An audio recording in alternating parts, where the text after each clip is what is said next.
Yes, we can. Hello, good morning. Good morning. How are you guys? Oh, we're fine, thank you. We have already had one lesson. Yeah, Anatomy, so we are, anatomy. yeah, we're all good. Thank you. Good. And you? How about you?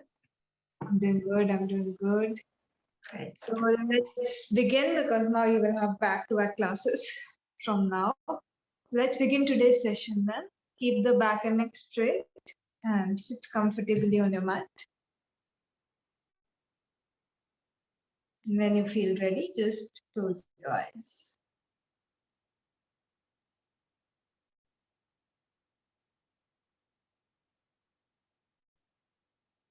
Start observing your breath.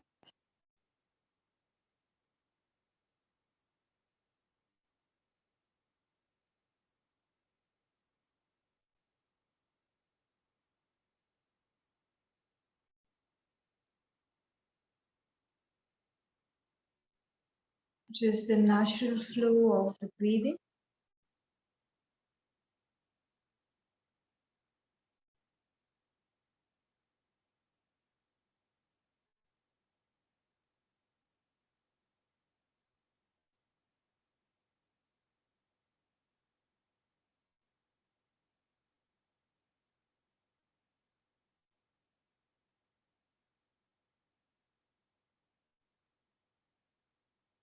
And make sure that your body is aligned.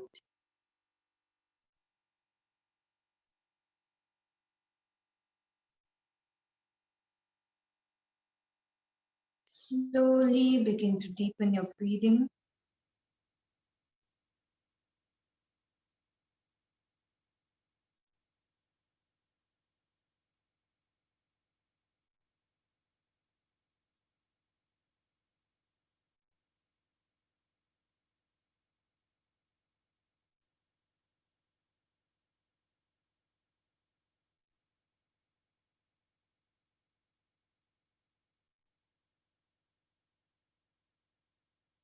Relax the mind.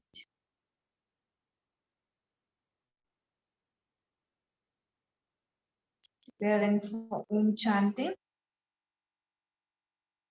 Please chant Om one time, followed by the Shanti mantra. Inhale deeply for Om.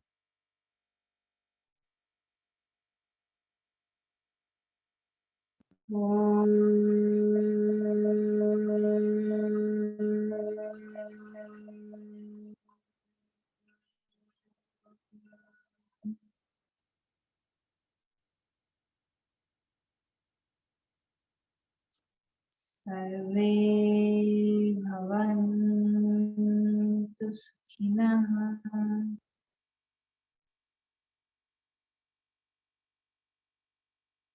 सर्वे सन्तु निरामयाः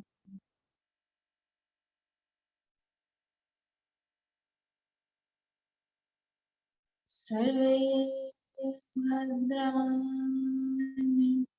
पश्यन्तु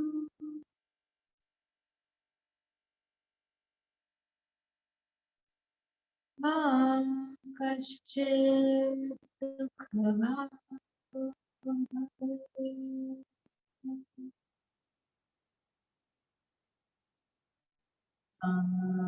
कश्चित् दुःखभाग्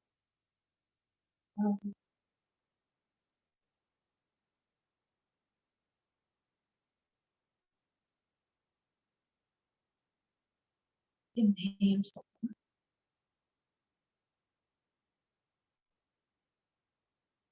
Om.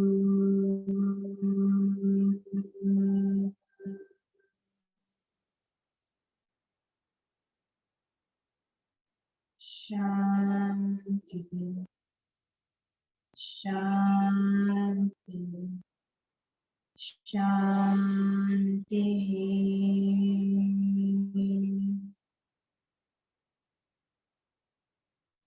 Just feel the vibrations.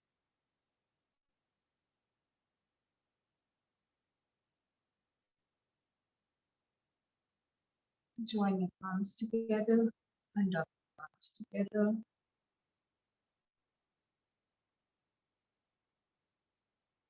Place them on the eyes. Very slowly while blinking and palms. Start coming back with a smile. Namaste to it. Let's begin today's session. So before I start the schools of yoga, there is a very important and interesting topic that we have, which is actually the obstacles that one faces when one is on the path of yoga. And it's really good to know about these obstacles because you guys have now started your journey and you are going to face these obstacles, right? And sometimes we face a particular obstacle and we don't think that it's an obstacle. We think we are incapable, or we start blaming ourselves, or we start going into a lot of guilt. So in order to save yourself from that thing, you need to know that there are certain things which are bound to come on your way when you are on the path of yoga. And when these things come up, it doesn't mean that you are being hard on yourself, saying that you are incapable. You simply recognize that these are obstacles, right?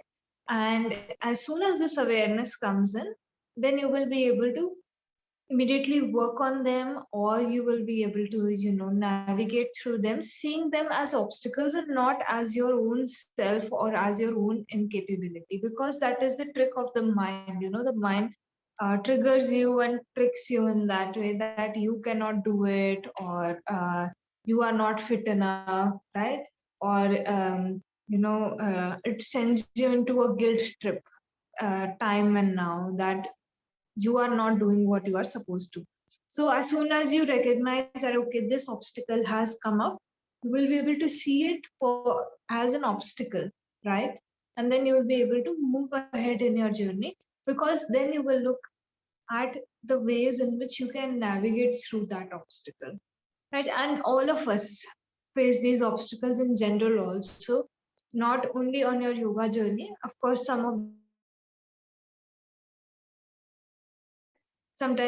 we face certain obstacles which are actually obstacles, but we mix both the things. We mix our own identity with the obstacle and we start going into this self blame. So it's always good to know what is working as a hindrance on whatever path that you are taking, right? Generally speaking, you will see some of them come up in other aspects of life as well, right? But in your yoga journey, they are going to come up, maybe not right now, maybe later, or they're already coming up and you are already stopping, right? So even though these hindrances, like they are specific hindrances, I personally believe that anything that stops you from your practice is a hindrance, right? It doesn't matter if whatever I'm teaching you right now, that what the hindrance that you face will fall into this category, even though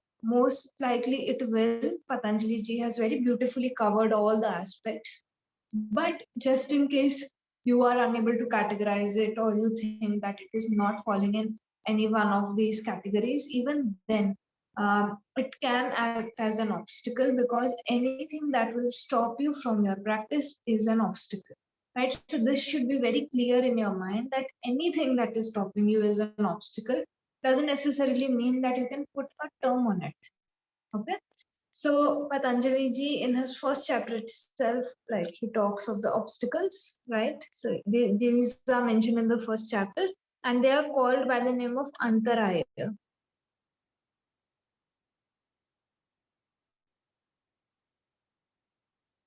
Antaraya.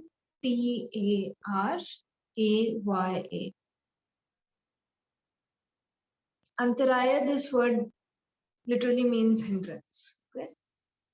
So in the 30th verse, he mentions these Antaraya, and they are 9 in numbers. They are 9 obstacles.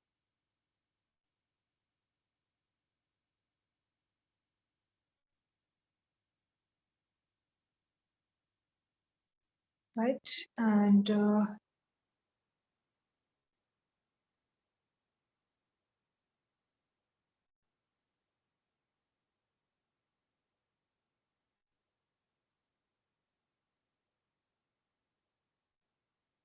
First one is Vyadhi, Vyadhi, Vyadhi. Oh, sorry, that's physical.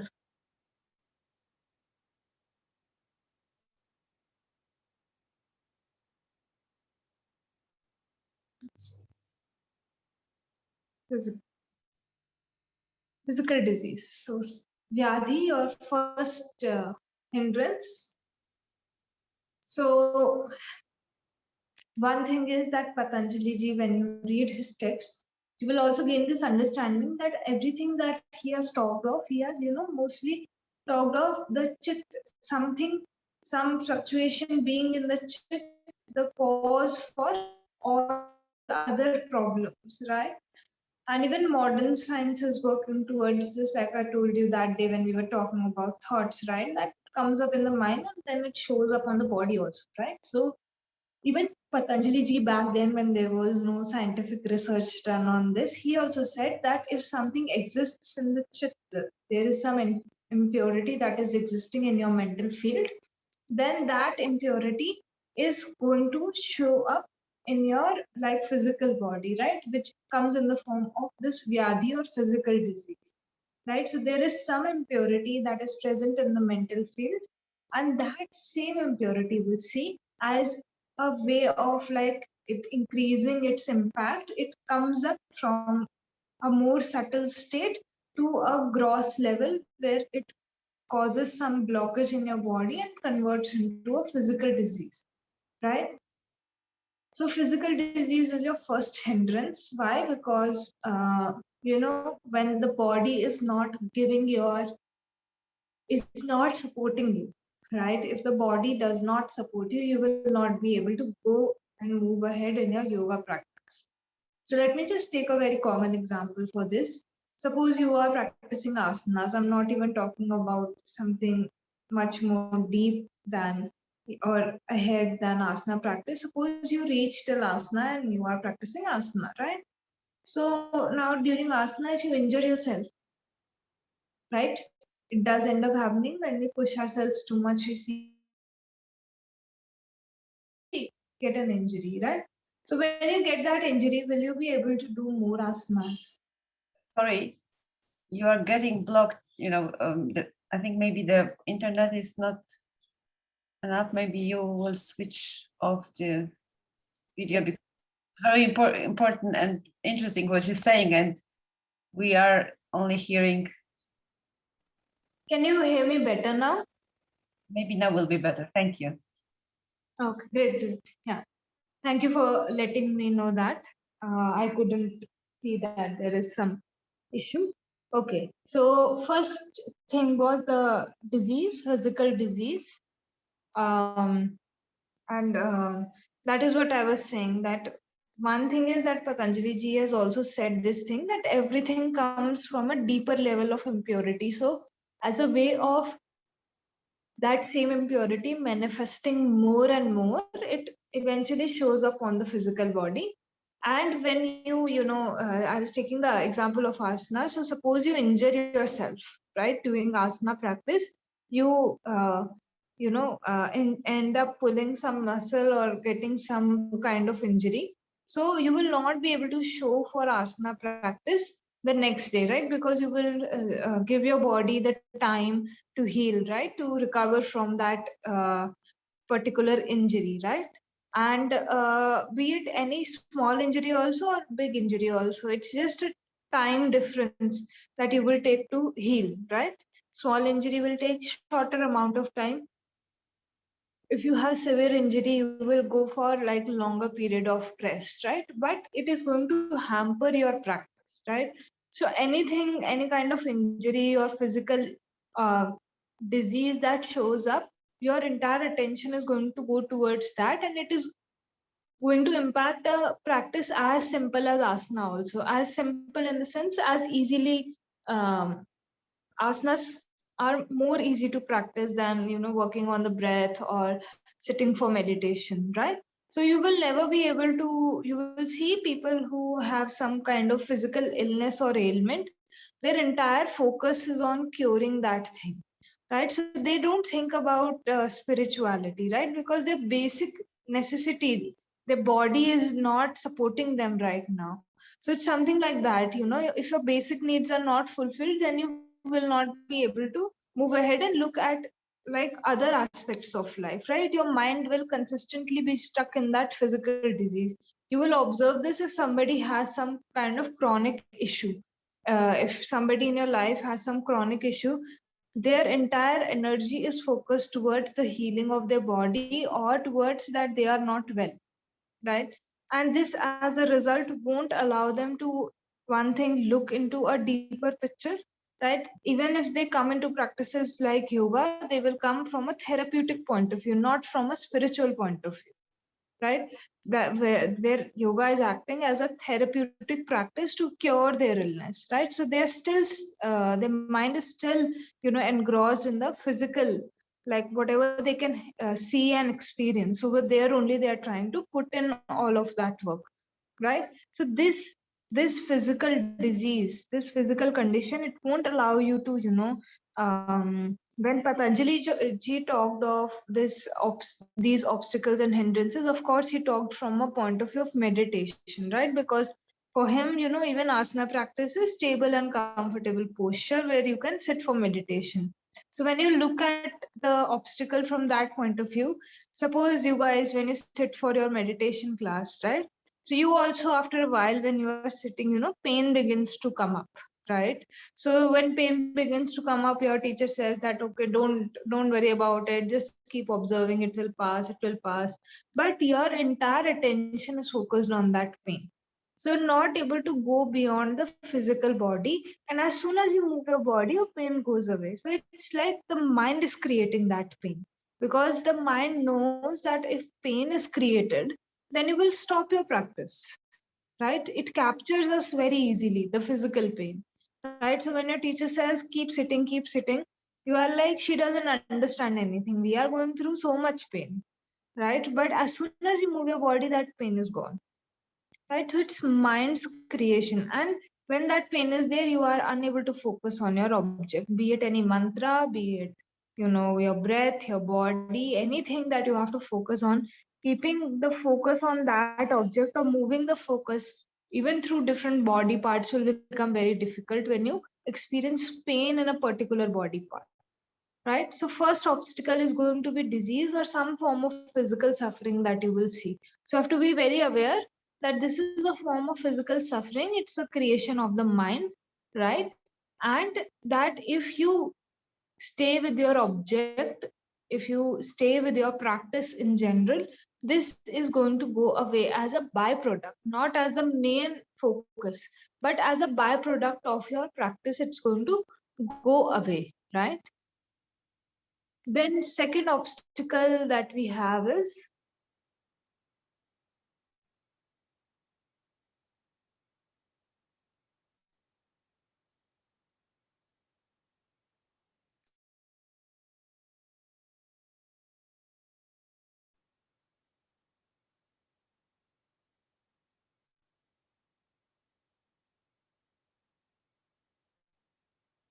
right?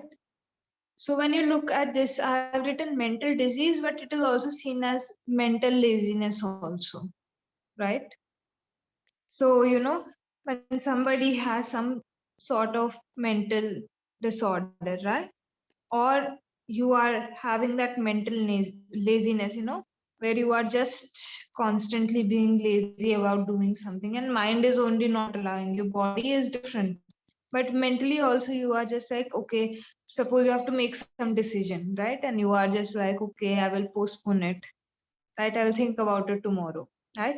So there is a lot of mental laziness that is coming from within. And this will especially happen when you go into doing things in your life which are actually going to improve you. And this is going to happen because when you are working on your own improvement, the mind doesn't want that. Because when you are working on your improvement, it's indirectly or directly, both it can be directly or indirectly, you are working on controlling the mind, and the mind doesn't like to be controlled, right?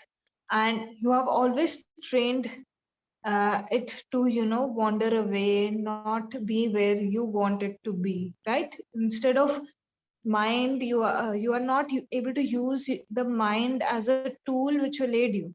We are generally trained to, um, run where the mind, where the mind runs, where the senses run, right? So now we are training it in a different way, and the mind does not like that.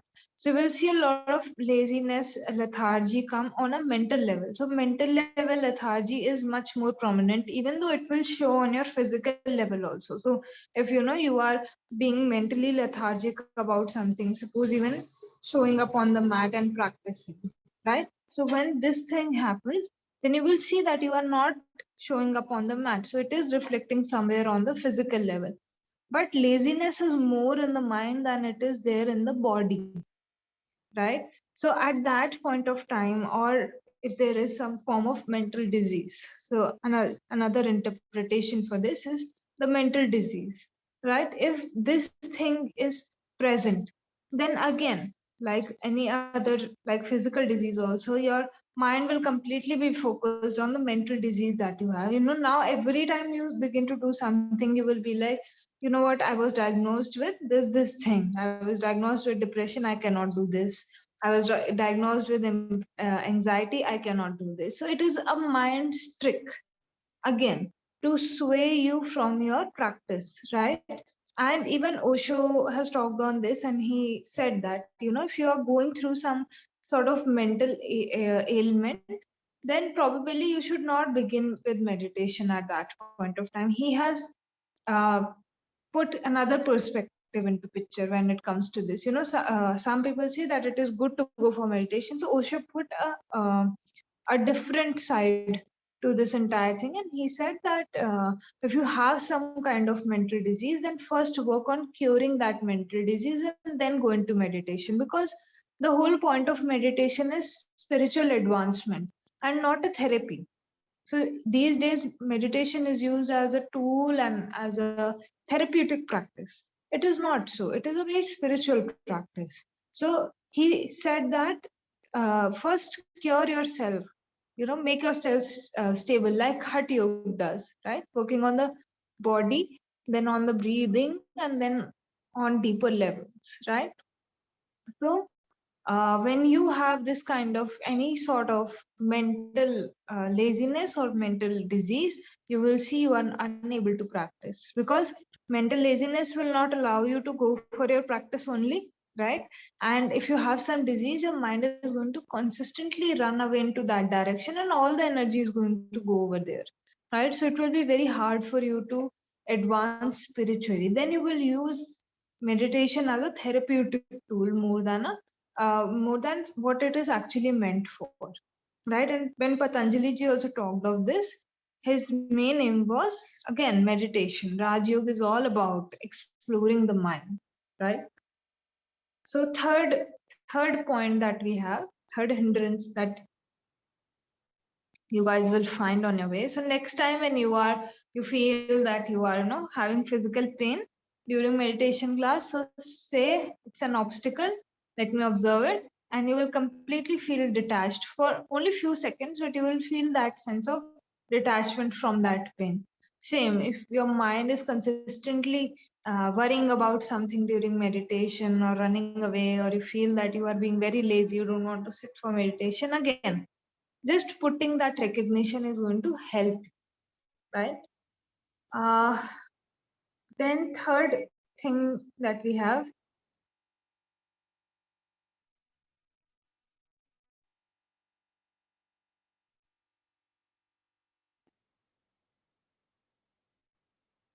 Sanshaya.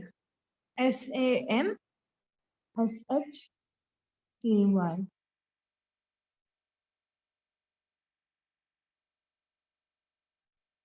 So Sanshaya, this means doubt, right?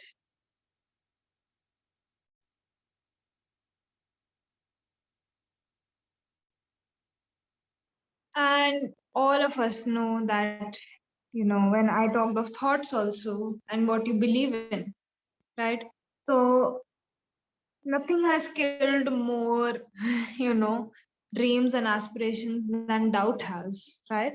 So if you doubt your practice, if you doubt your teachers, if you doubt your own self, right? Doubt isn't specifically just restricted to something that is external to you, right? If you even if you doubt your own self, right, you will see that you are unable to progress on your path.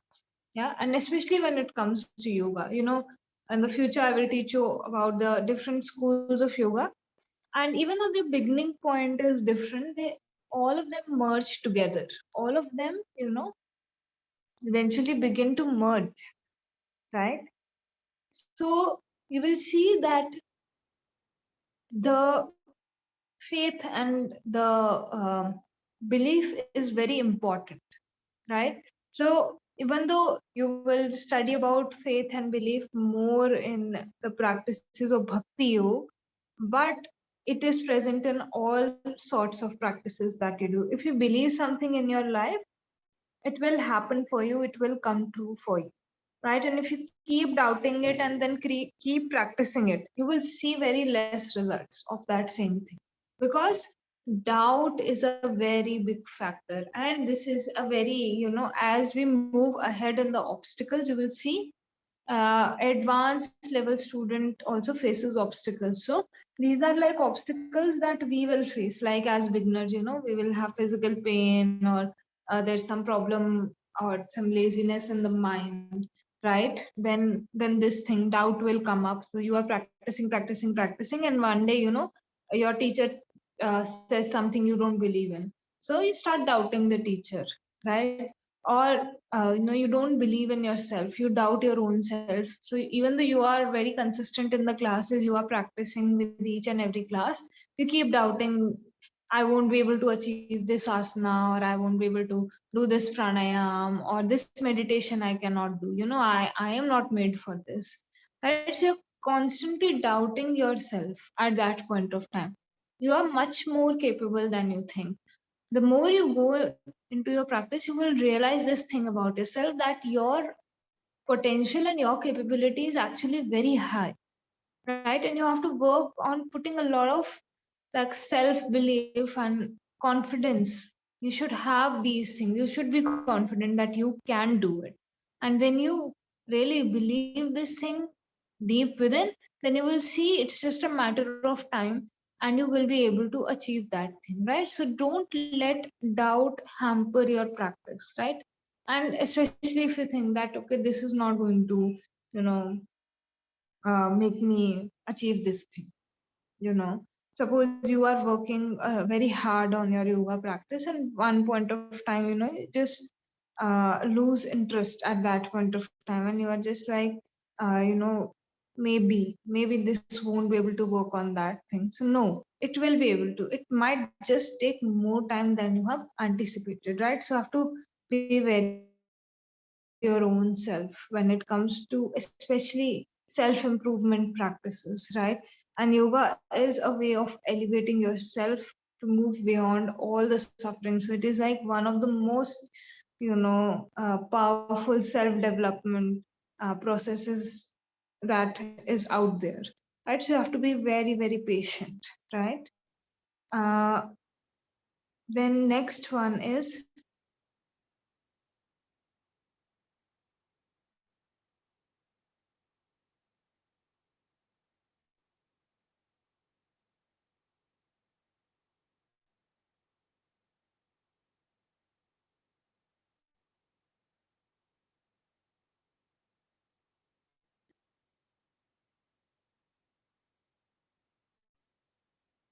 right. So pramad, Pramad,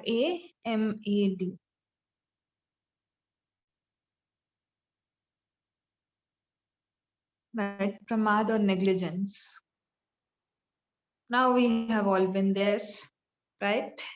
Where something is working for us, working for us, working for us, and then, you know, initially put in a lot of hard work because it is very new to us.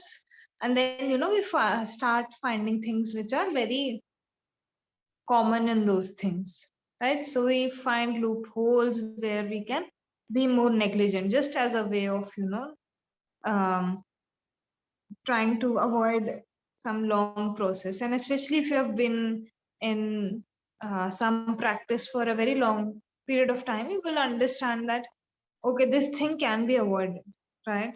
So then you begin to become negligent.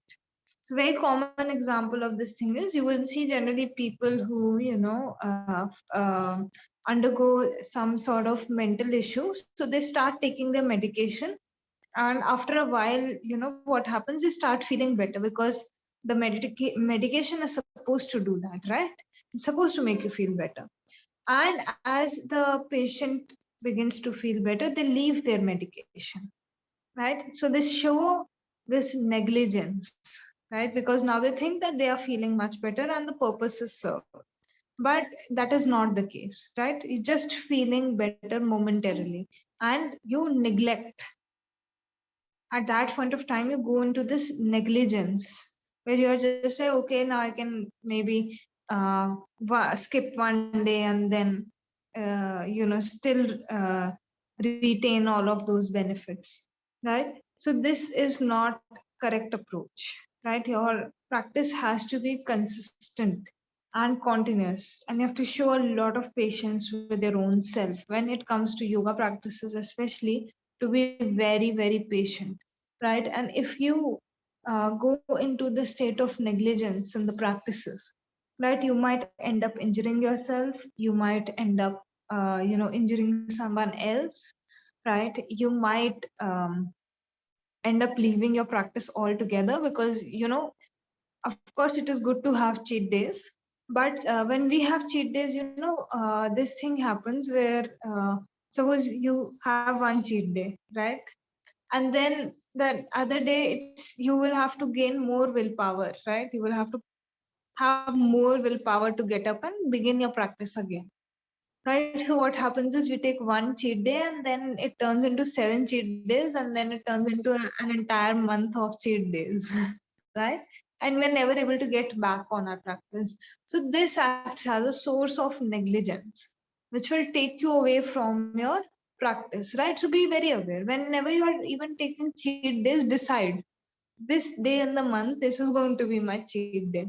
Don't just one day wake up and say, okay, today let me make this my cheat day, right? Because if you wake up with this attitude and if you take that instant decision of the cheat day, then you will see you are never able to come out of that pattern. It will only extend, and then you will feel more and more guilty.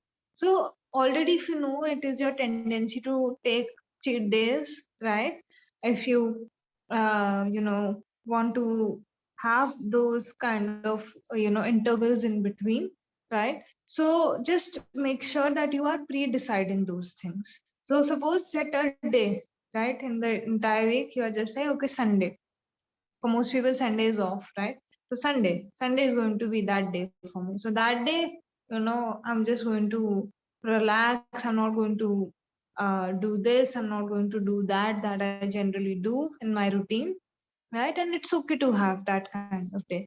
But if you take this decision out of laziness of mind, then you will see it's only going to multiply, right? I'm not uh, talking very ideally when it comes to yoga practices. You should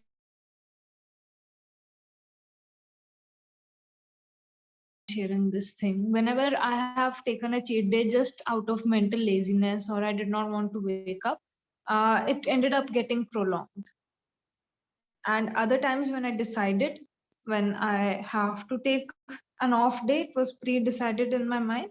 It was easier for me to jump back to my routine, back to that routine that I generally follow, right? So even if you are in that state of negligence, you know it's your behavior right now, and it will take a lot of time for you to break that habit. So go step by step when it comes to these things, right? Next time you become negligent, just become aware it's an obstacle. It's going to stop you, right? So then we have next obstacle.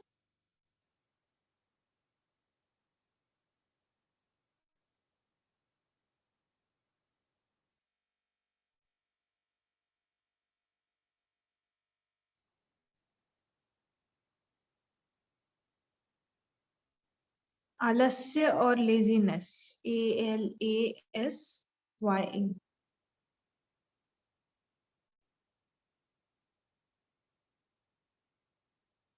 right? So this is our fifth obstacle. We are 9. This one everybody is aware of. Other ones I don't know how much, at what till what extent, but we are very lazy as a generation, right? And not only our generation, generations which are coming and which were before us, because of so much technology and so much convenience and luxury in life, even the previous generations have become very lazy.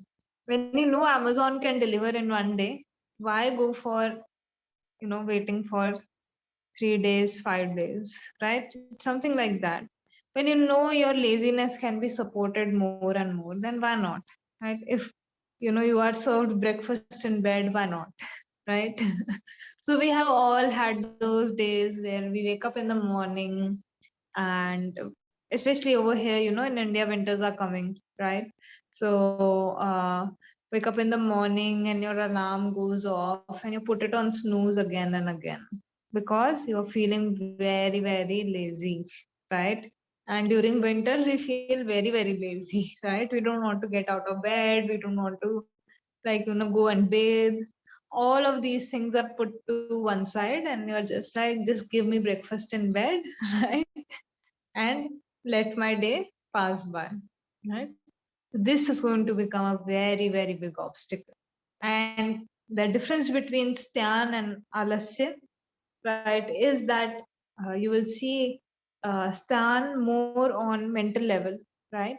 But Alasya, you will see more on body level. Now your body feels like very heavy, your body feels very drained, right?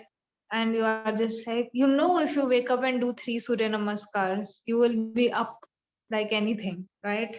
And you will love it. But the laziness of the body, it is so much. You want to give so much luxury to your body. And yeah, go in that cold weather and, you know, take out your mat and then show up on your mat. So laziness is very, very, we are very attached to our own laziness, and we cannot blame anyone, right? Because it's the way in which life is turning to be these days. We are having a lot of luxury and a lot of instant, you want something and you will instantly have it in a matter of hours. You can have it on your doorstep, right? So it's promoting this level of laziness within us where we are not taking active action in our own life, right? So next time you feel very lazy, before putting your alarm on snooze, remember that this is an obstacle and that you have to work past it, right? So do little things in your life to fight this physical laziness, right? So negotiate with your own body and mind. Say that you will wake up, you will immediately wake up and then give yourself that kind of reward that if I wake up right now, then I will sleep in the afternoon, right? Or if I wake up right now, then I will go and have that favorite dish that I really like, right? So whatever your sense of motivation, whatever builds your sense of motivation, right?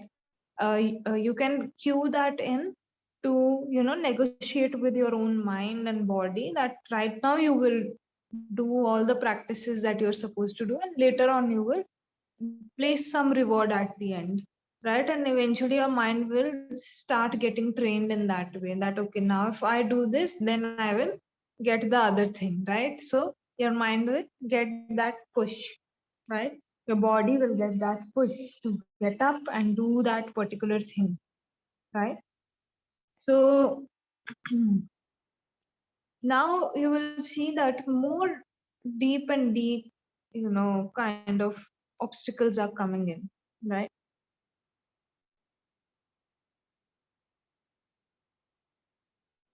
Avirati, it's the next one.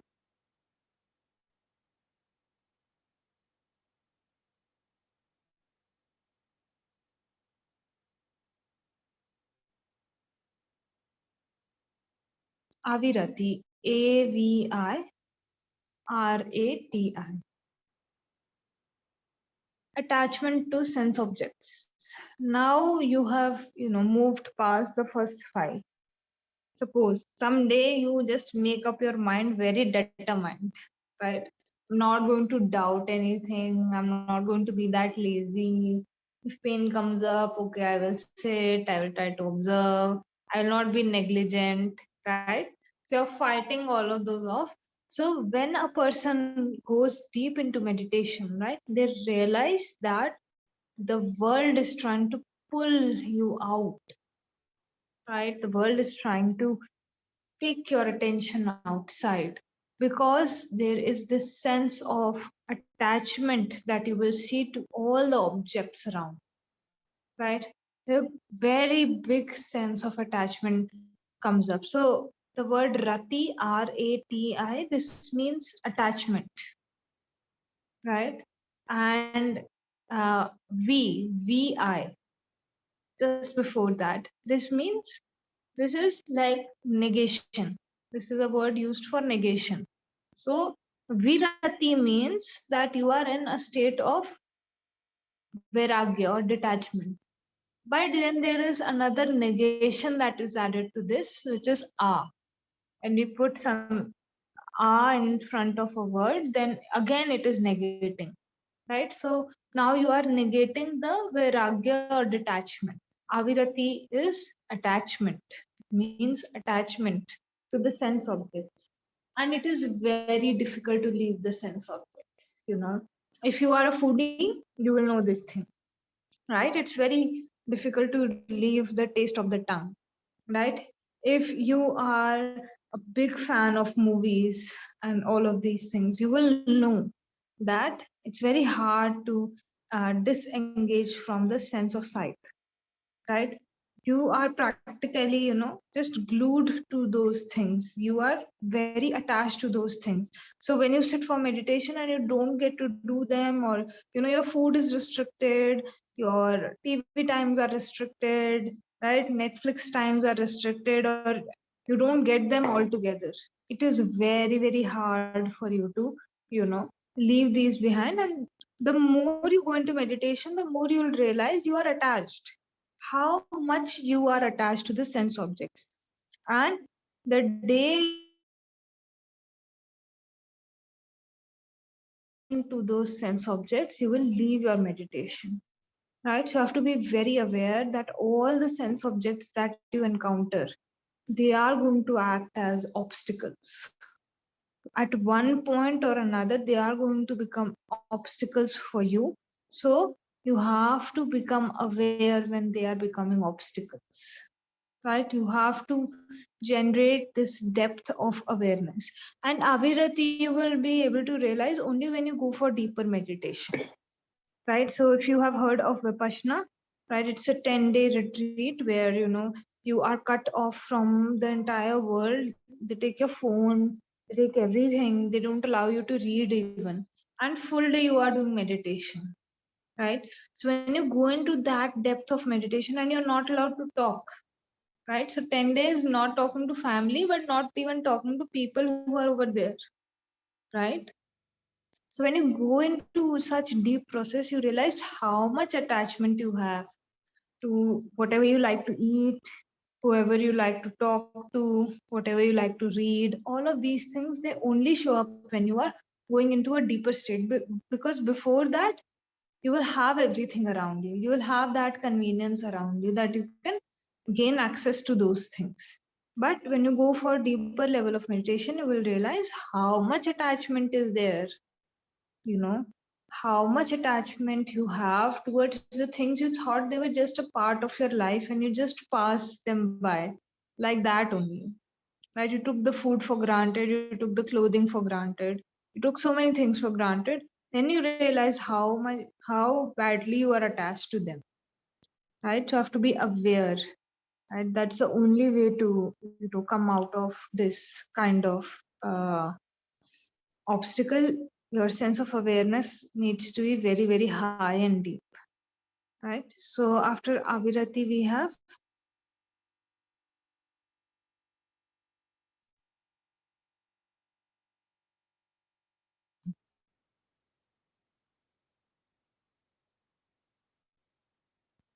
Bhranti Darshan. Bhranti. Bhranti Darshan. Darshana.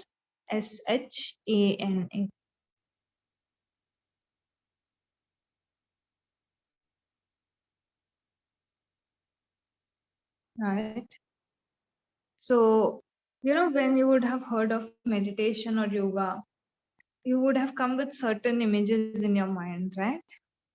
Yeah. And your entire image of what you wanted to achieve, right? That is the way in which you put in your work also. Suppose you want to achieve headstand, right? So you put in that kind of work, right? So this will happen especially in meditation. This is a deeper level of the mind tricking you, Bhranti Darshan or false perception. So, when a lot of people come for meditation classes, and even you would have started your meditation classes, there are a lot of things you would have understood as your classes, progressed, that this is meditation, this is not meditation, or this is what you have to do. So you came in with a false perception somewhere, right? That, a lot of people have this perception that if I sit for my meditation and I see that divine light, my meditation is successful. Or if I hear that divine sound, or if I see that divine entity, my meditation is successful, right? And this is a big obstacle. Why? Because now you have your mind set that you are going to achieve that thing. That is why you are putting in all of this hard work in meditation and all of the other things that you are doing, right? And as a way to distract you, to stop you from practicing, your mind will show you that thing. It is actually not happening, right? It is not your reality, but the mind will create that image, right? Right now, if I ask you to think of something which does not exist, like a unicorn, you'll immediately be able to think of it. But does that mean it exists? It doesn't. It is not real. But the mind is very sharp. It can think of things, right? That is why imagination, so many writers, artists have this sense of imagination. They can, the mind can, think of things which do not exist, right? And this is where your mind is going to fool you, because now you had this aim that you're going to see that divine light. You closed your eyes, you saw that divine light, right? And as soon as you saw that divine light, you stopped meditating. You stopped your practice because you put a limit on your own practice. You said that if I see this, then my practice is successful. And your mind is going to trick you. Most of the times, people hallucinate when they see these kinds of things because they're not aware of their own reality. They're using meditation as a way of achieving that thing. They are denying their reality at that point of time. But it's very important to understand what your reality is, because when you are meditating, you are working on a very subtle level. There you do not know what is going to fool you and what is not going to fool you unless and until you create that sense of awareness, right? So be very, very aware when you are especially entering your meditation classes. You are not looking for anything. Whatever is happening, you're just encountering your own reality by being with the object, right? So this if you place some kind of expectation from your meditation, you will see you will stop once you achieve it. You will stop working altogether. And that is exactly what your mind wants, that you stop working, right? So again, be very aware. Okay. Next one that we have is again, high level student, faces these things. So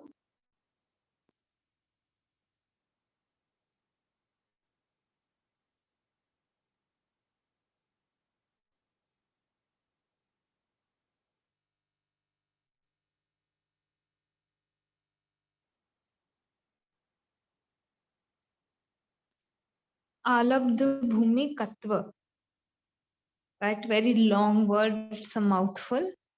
ALABDHABHUMIKATVA.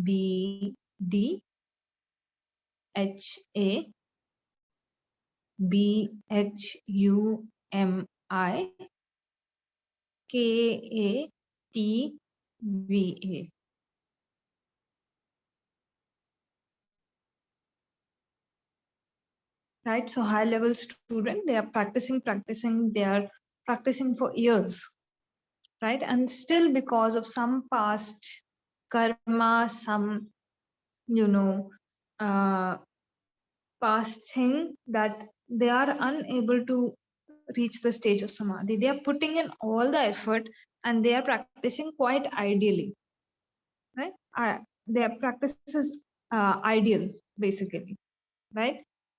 They are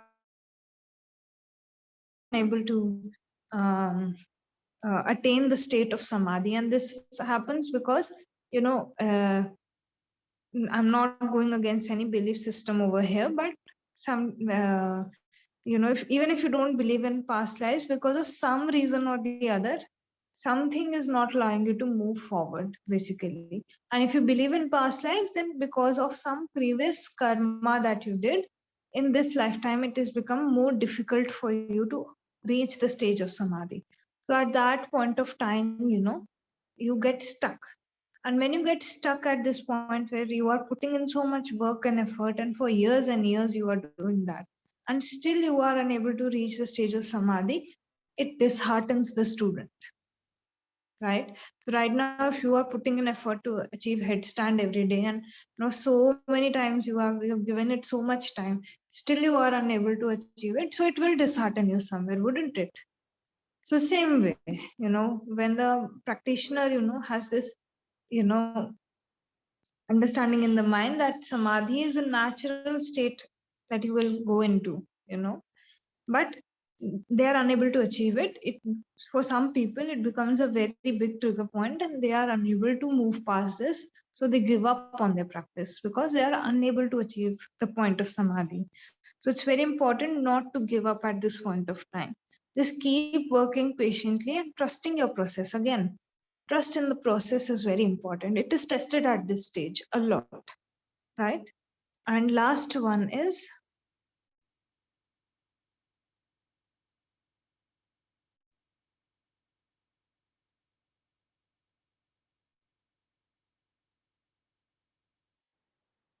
anavistitva.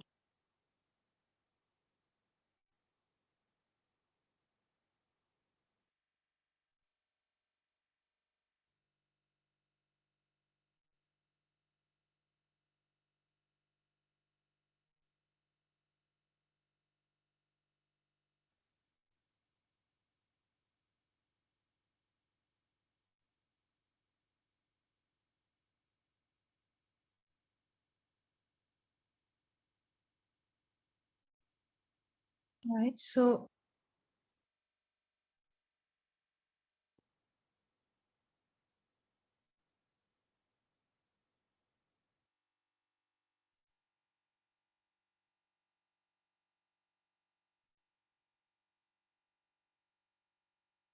right. Again, this is very high stage of hindrance. Anavistitva. Anavasthitti.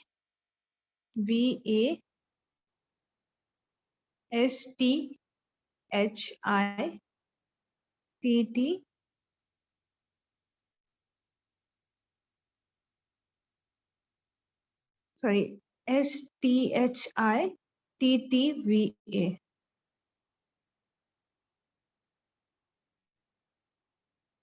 Instability during samadhi, right?